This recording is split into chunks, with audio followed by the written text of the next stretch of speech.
Hi everyone, my name is Patrick Akil, and no matter if you're looking for a job right now or anytime in the future, we have some hidden gems, some insider info and value for you to take with you on that journey. Joining me today is Keki Mwaba, from South Africa, based in the Netherlands and recruiter turned career coach. Honestly, this conversation was eye-opening and I'll definitely give it a re-listen when I'm looking for a job. Enjoy! Have you seen, kind of from the perspective of a career coach, the market nowadays being different than how it was, let's say, a few years back? Because I really believe that a few years back, I saw posts online of people switching jobs and within a few, even days, or they would just get spammed with opportunities.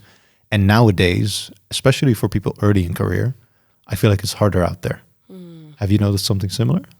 Yeah, I think the market changes a lot, to be honest. It goes through ups, downs, waves, also really depends on the industry that you're in. Yeah. But let's say if we were just to look at maybe the last year or two, I think what we saw before that was especially tech hired a lot.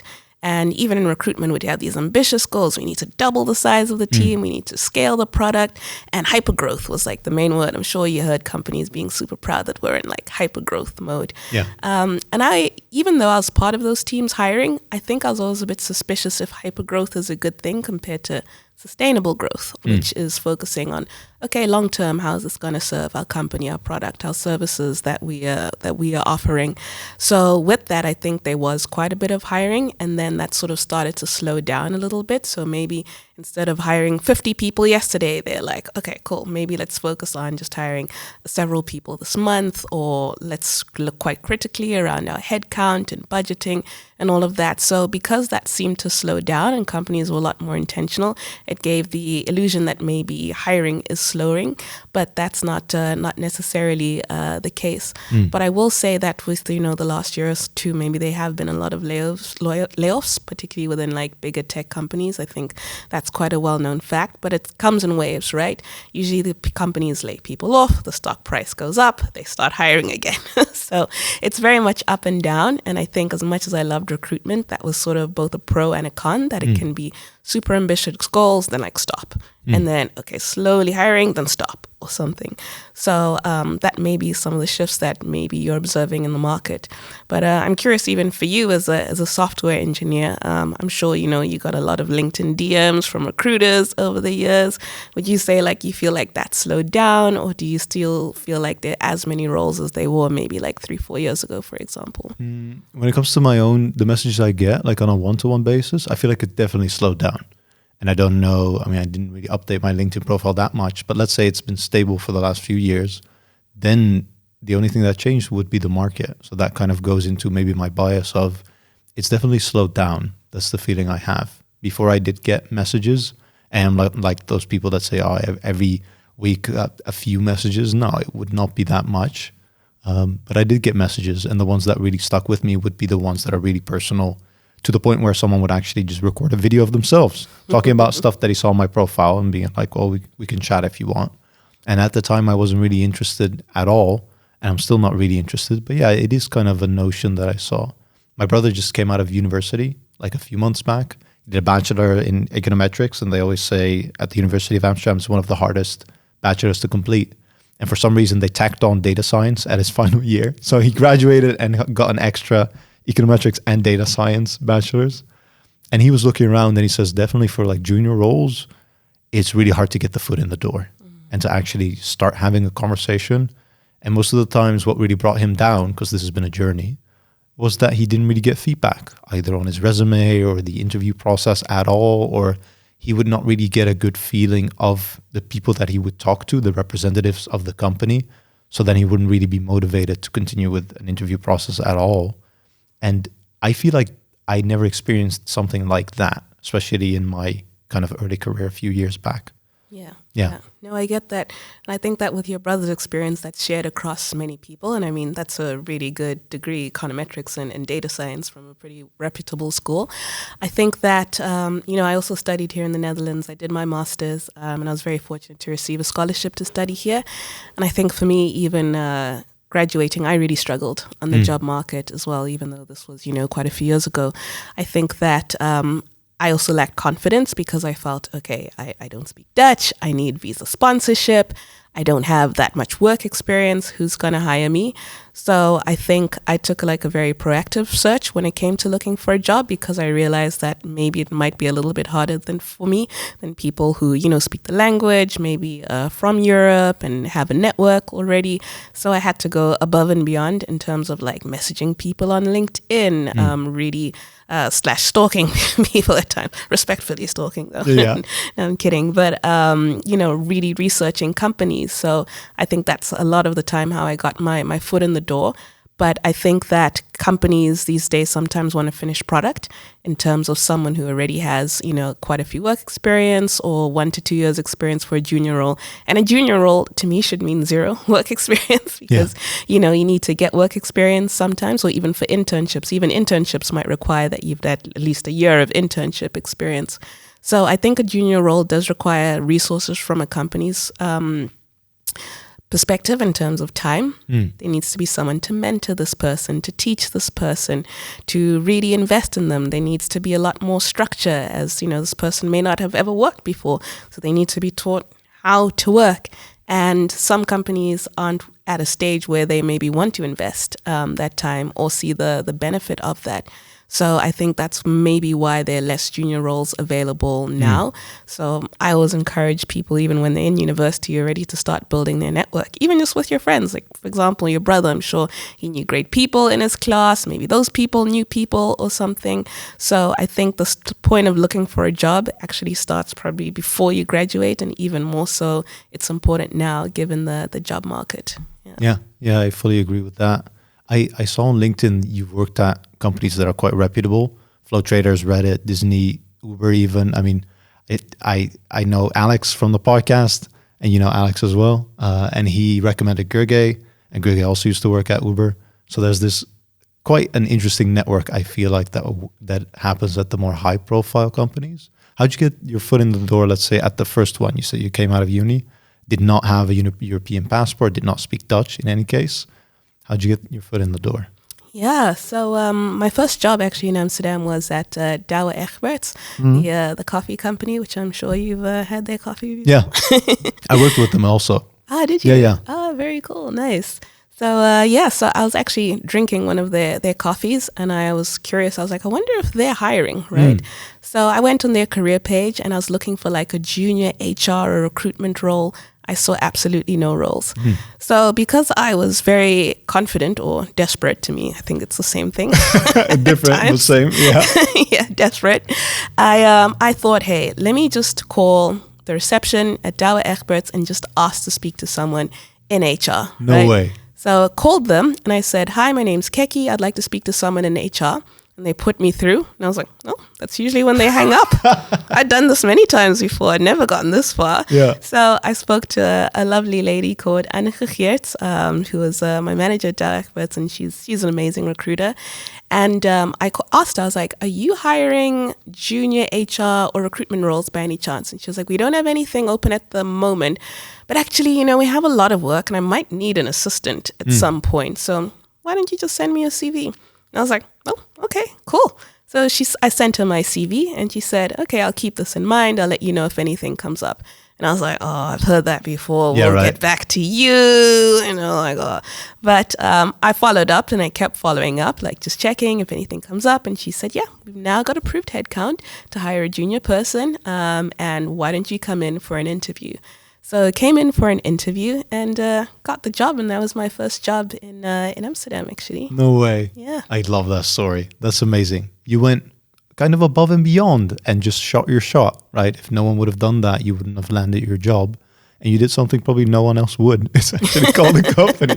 It's really cool. I've never heard that before. No? That's amazing. Yeah. I think a lot of people sometimes rely also on open vacancies on career pages when a lot of roles aren't actually advertised.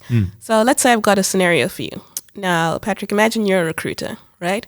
Which would you rather do? Post a role online and it gets 400 applicants, or don't post a role, but reach out in the back end side to 20 people on LinkedIn who are probably the exact people that you're looking for, and it will be, take less time. Now, which would you rather pick? Yeah, yes, the less time. Yeah, right. And I think that's the thing. There's so many roles that aren't advertised. So what I do, especially when coaching people using my recruitment background, is still have chats, still call people, still reach out, because don't let what you see maybe put you off or think, oh, if this is your dream company or a place you're really interested in working, still have conversations with people, even if there are no advertised roles there.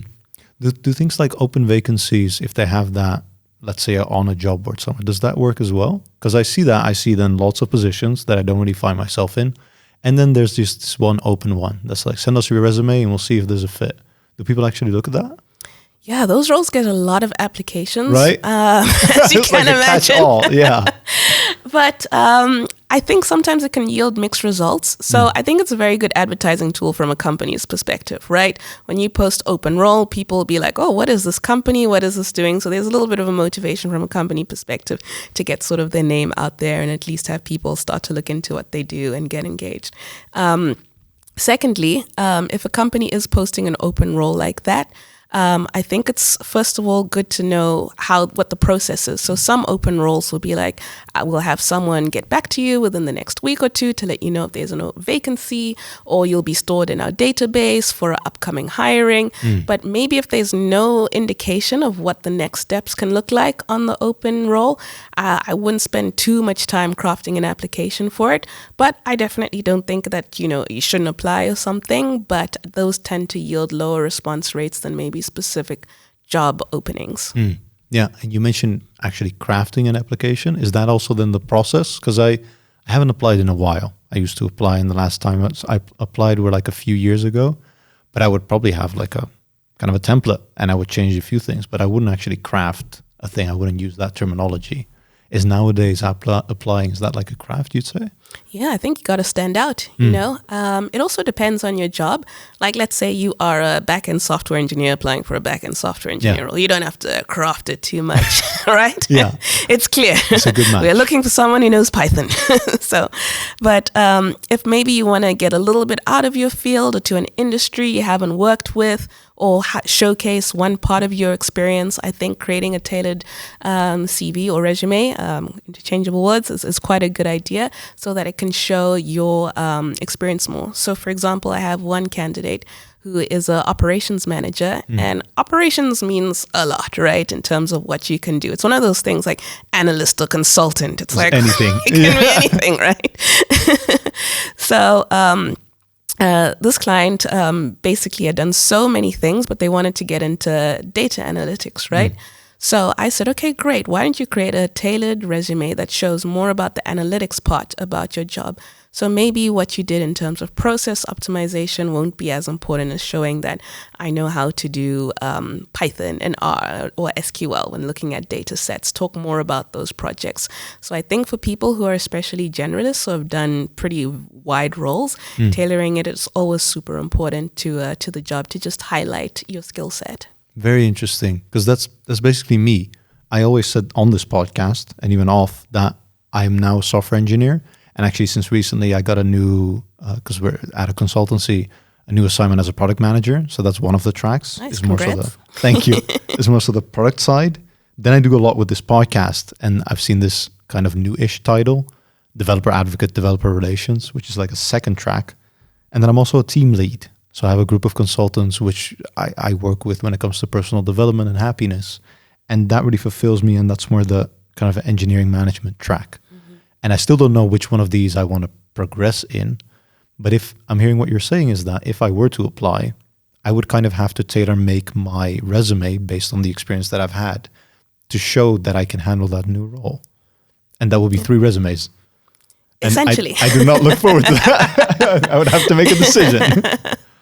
Or you can sort of make a master resume, so to speak. If it's a job that you're applying for, let's say we're looking for an engineering manager role who has experience on the product side, who thinks beyond just being technically hands-on, then you can highlight all 3 to show like, look. And I think it's good because sometimes we also think we need to box ourselves in to be this one thing, right? While you can still tailor your resume while highlighting aspects that form who you are. You know, you don't want to not talk about the podcast because it's something you enjoy as well. So I think it's cool if you're able to sort of weave that in, but maybe that wouldn't be the thing you put at the top of your CV. Maybe you're like, okay, I want to show that I know how to roadmap and vision because I want to be in more product focused, but I also still want to have this part of my personality come through as well. Very interesting. Yeah. I've had this conversation many times with my partner as well, and she says that the format of the resume actually makes a big difference. Whereas I showed her like my initial ones, which I applied on, had my picture on it, and she just laughed at me. She's like, picture's not supposed to be on there.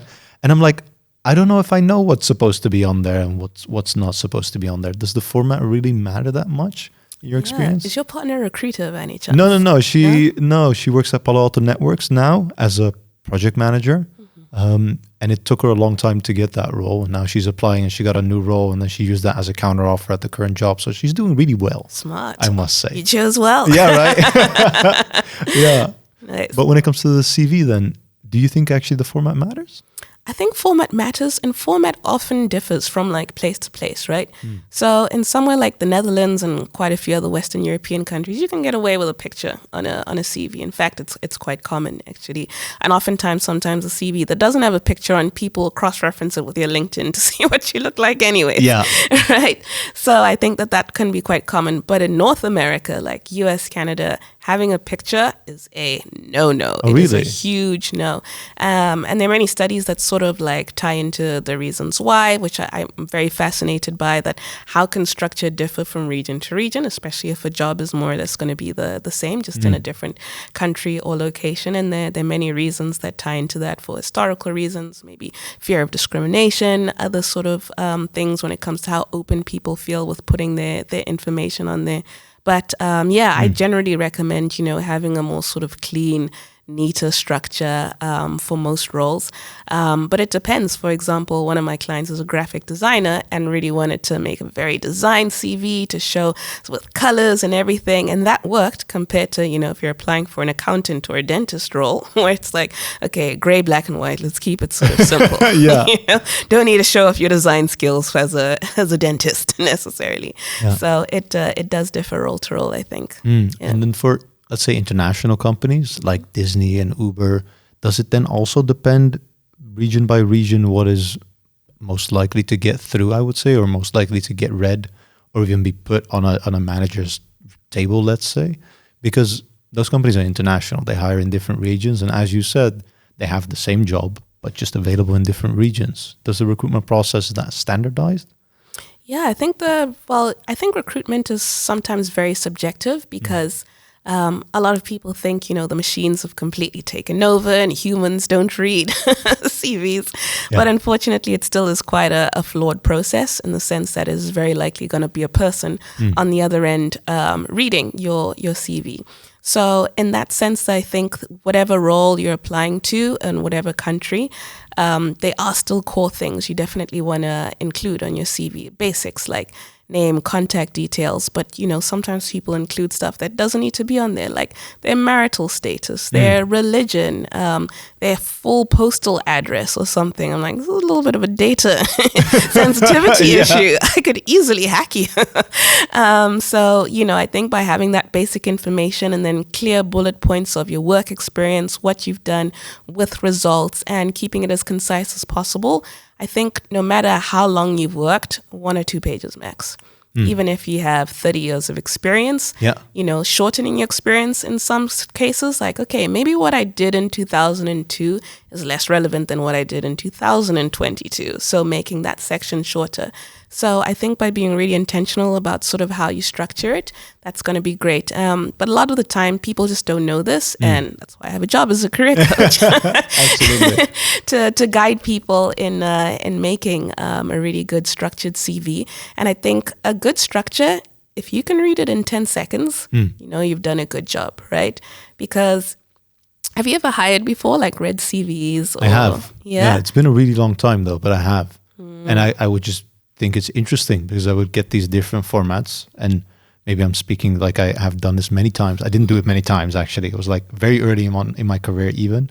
And I like being part of the interviews, but from a resume, I would just be like, I don't know. I don't have a frame of reference to see if this is good or not. And that would be a gap. And I would love to talk about okay, why is there a gap there? And people would talk about their travels and more so personal things. I was always looking for that rather than, let's say, technical expertise, and more so looking towards, can I work with this person in my team? Do I like them also even? Are they like me or are they different than me? And that evolved because it used to be, are they like me? And now it's also, okay, how do they fill in the gaps, the things that I'm not good at?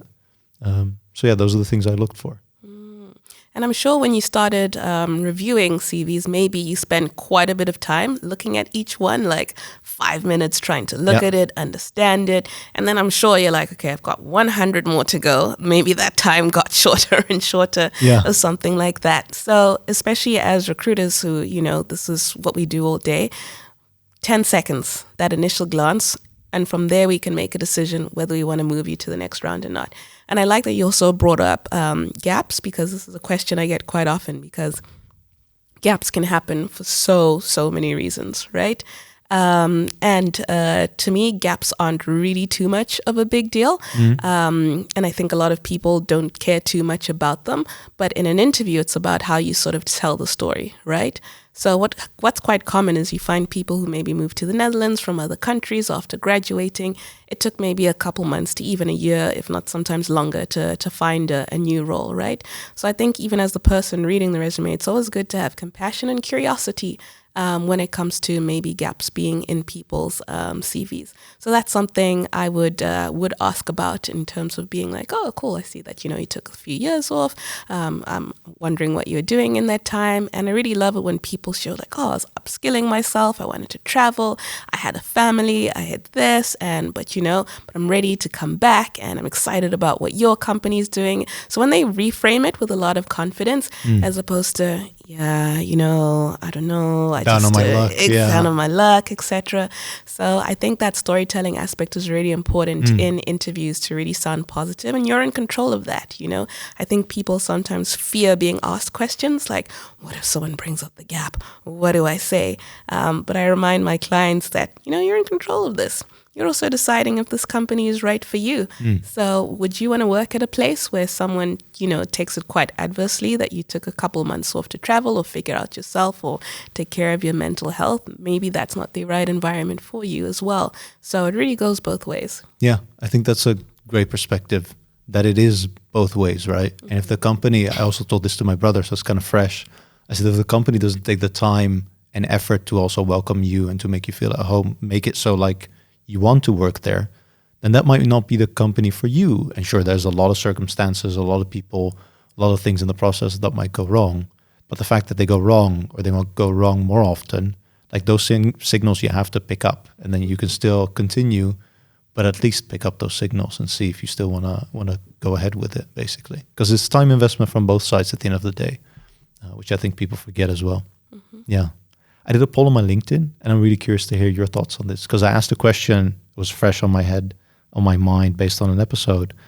It was, with regards to landing a job, could be your first one, could be many, which of these factors do you think is most important? And I laid out network, I laid out portfolio, and I laid out something else. And I don't know what that was. Okay, let me guess. We've got network. Yeah. We've got portfolio. Was resume or branding one of them? I think it would have been one of those two, like a combination of those two. In any case, networking got the most votes, which is what I expected. And portfolio actually got a big vote as well. And that surprised me too, because I feel like if you don't have a network, people might not even see your portfolio. Like a portfolio is a bit further down the line when you already have your foot in the door, and that's like a kind of seal the deal moment, I would say, like a cherry on top. But you still have to, therefore I was very biased with network, figure out how to get the foot in the door as well. What do you think is like one of the most important factors when it comes to landing a job? Yeah, I would agree with your audience. I think network is super important. Network is about who you know, but it's also about making new connections as well. So sometimes you can feel like, oh, I don't have a network. Like I used to do that a little bit. I think I used to victimize myself or feel like the underdog a lot when I just moved to the Netherlands. Like, I don't know anyone. My dad doesn't own companies here, or, and it's just going to be difficult for me. So I think I got into a bit of a negative headspace around that. But then when I changed my thinking to be like, wait, you can build a network, right? So let me start with the people I know. My classmates are all really smart, motivated people. I wonder who they know. Oh, let me talk to my neighbor, my friends, people from within my circle, or just randomly reach out to people. So I think from that sense, it's really good to build a network. And I got very organized with building my network.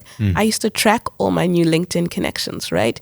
So it would be like, okay, Patrick, he's a software engineer, works at this company, doing that.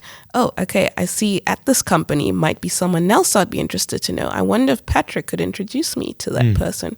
So I also got really good with making messaging templates. So I used to have all my templates that I'd send to people just so it doesn't sound like, you have to do the work. Like, hey, Patrick, can you introduce me to Homeboy and the other team? I hate that. Yeah. No effort done. And just like you mentioned that you'd like it when recruiters send really nice personalized messages to you, that gets your attention. And even for me, like you did my research on me, like, heck yes, you worked at Reddit and Disney and Flow Traders. I'm like, okay, he did his work. He did his work. So, people like to hear great things about themselves and like to know you put in the work. So building your network is also going to be really important when you show that I've invested time into looking up who you are and what you do, and I want to connect with you for a very specific reason, And if it is for the reason of having a job, and I'm going to be putting out a LinkedIn post about this, make it very clear what sort of job you want and that they check the career page to see if there's anything open.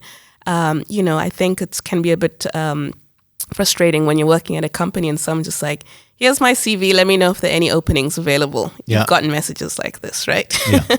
Exactly. But when someone shows they've done the work, and that's what makes you think, okay, this is someone I think I'd like to introduce to someone, or, get them in the interview process or have a chat with. So you can build up that network. But I think although networking is very important, it's also good to give people a chance who might not be able to get into the company. So at one of my previous companies, one of the things I implemented was a no referral policy. Okay. Right? And I think within recruitment, most people like the ideas of referrals, right? Like, if you have a referral, you get a referral bonus, and referrals are usually more qualified because they know people. But what I noticed happening was that people were referring people who are just like them, right?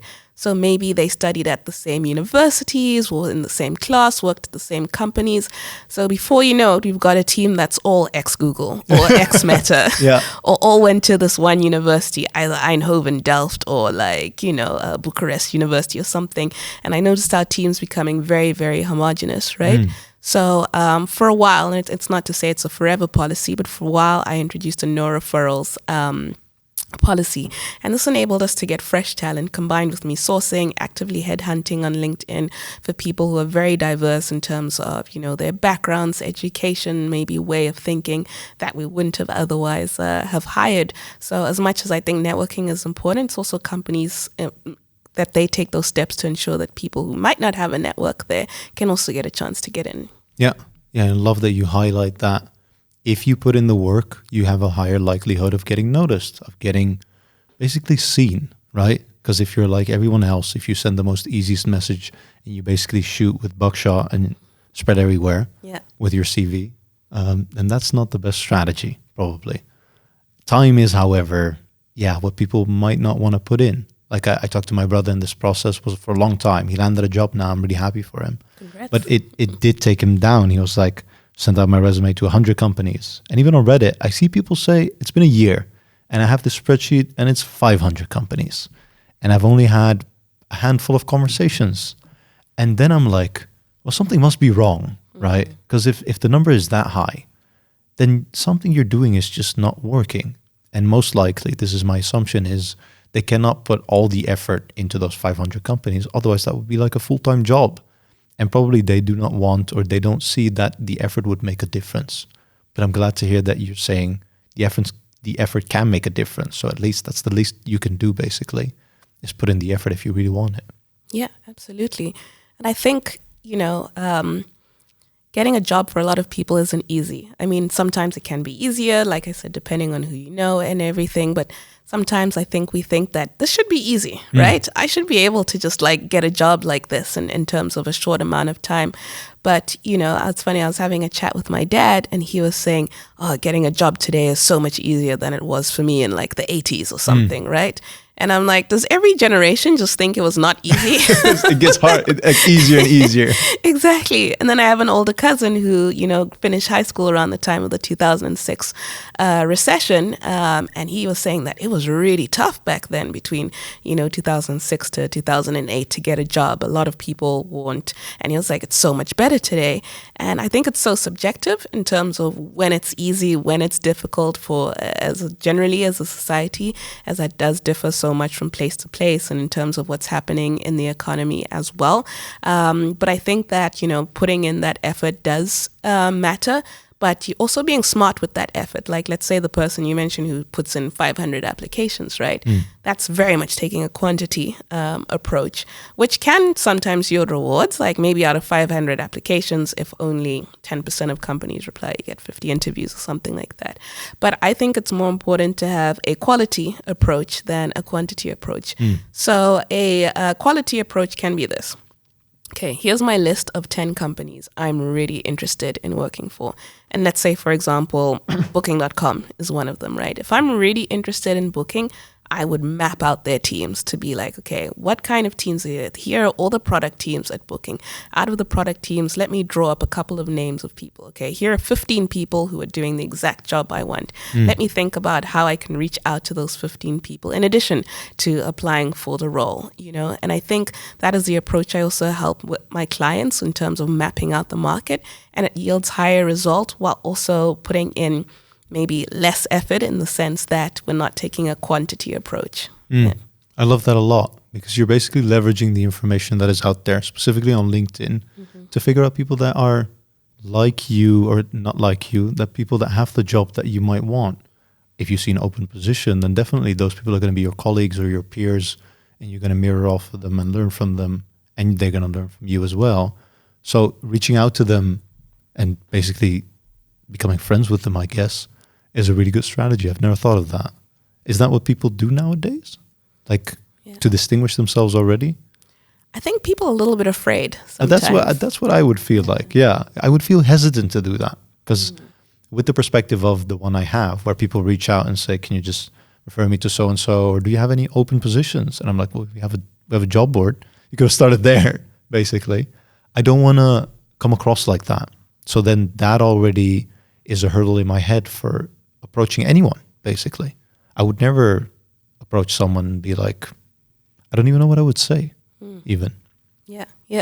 No, for sure. And I think that can come to a lot of confidence. It can be a confidence issue. You know, here's someone, maybe they are the VP of engineering at this big company, and I'm interested in being part of their team. What do I even say to them? How do I even talk to them? And I think that stops people from even reaching out. Yeah. Or you think maybe they're getting so many messages already. What are the chances they're going to see mine? So first of all, people aren't getting as many messages as you think. Right?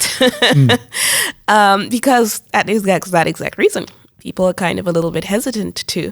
So I think it's important to just have confidence in yourself and faith that, you know, I'm going to reach out, and if they don't reply, guess what? I'm going to follow up. You know, there's a lot of stats that say, even as recruiters, you know, if I would reach out to you, let's say you're someone I'm trying to hire, the first reach out message gets on average a 33% response rate. Okay. Right?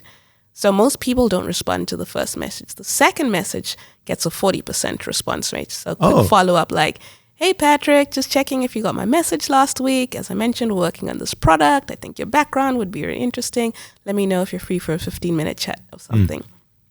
The third message gets a 60% response rate, the third follow-up, because most people are busy. Maybe they don't even check LinkedIn that much. So instead of taking it personally that this person hasn't replied, why didn't you reply to my message?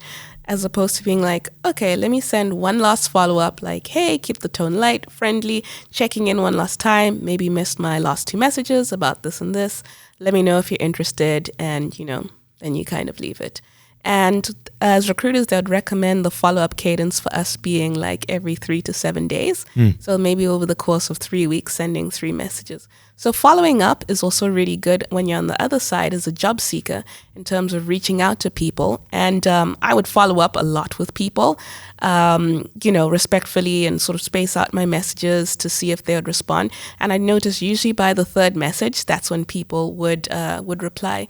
So I often got this question like, oh, Keki, how did you get into these companies? I'm like, I messaged people and followed up. I love that. Yeah. Yeah. That's really funny. You mentioned like the confidence to actually step up and message someone. And I was thinking, I've never done that. The funny thing is I do that with the podcast. I don't follow up. Maybe I should.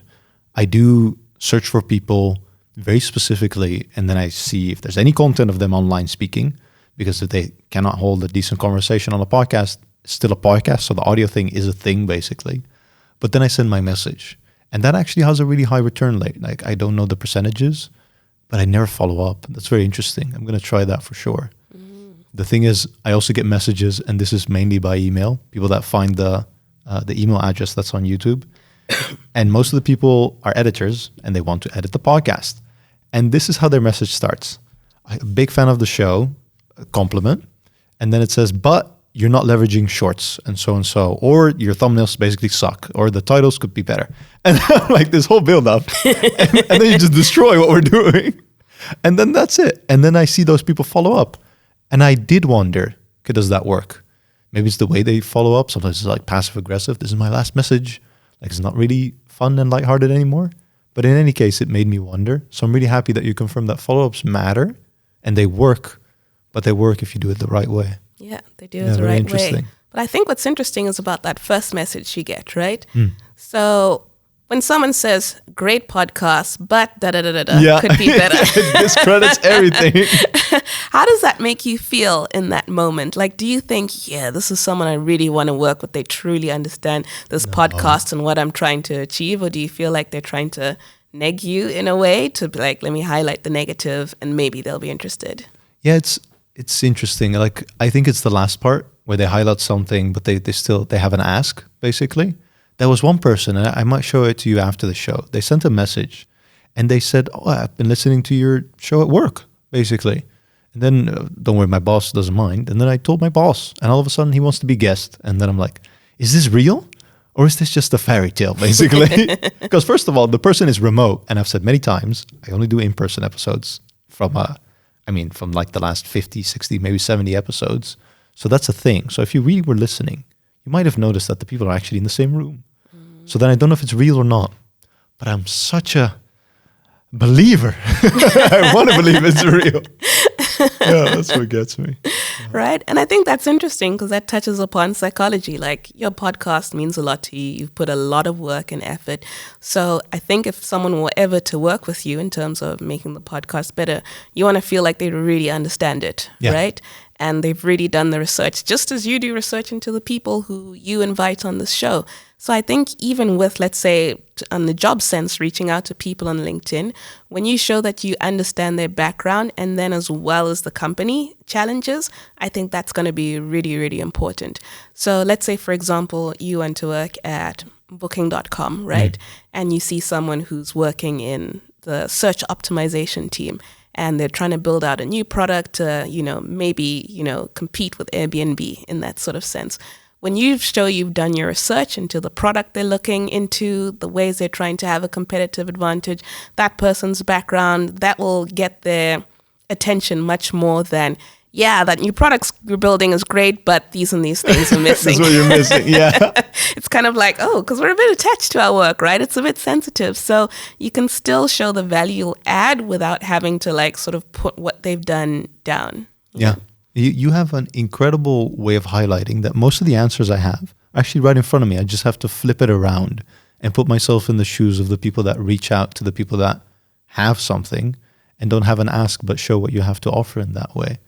I love how you highlight that. I honestly think you should do a podcast or start doing more stuff like this, because this has been a real joy. Well, maybe I'll take over this one when you're not looking. Could be my co-host. That'll be a lot of fun. Exactly. Thank you so much for coming on, Keki. This was a real blast. You're most welcome. Thanks for having me. Cool. Then we're going to round it off here. I'll put all Keki's socials in the description below. Check her out. Let her know you came from our show. And with that being said, thank you for listening. We'll see you on the next one.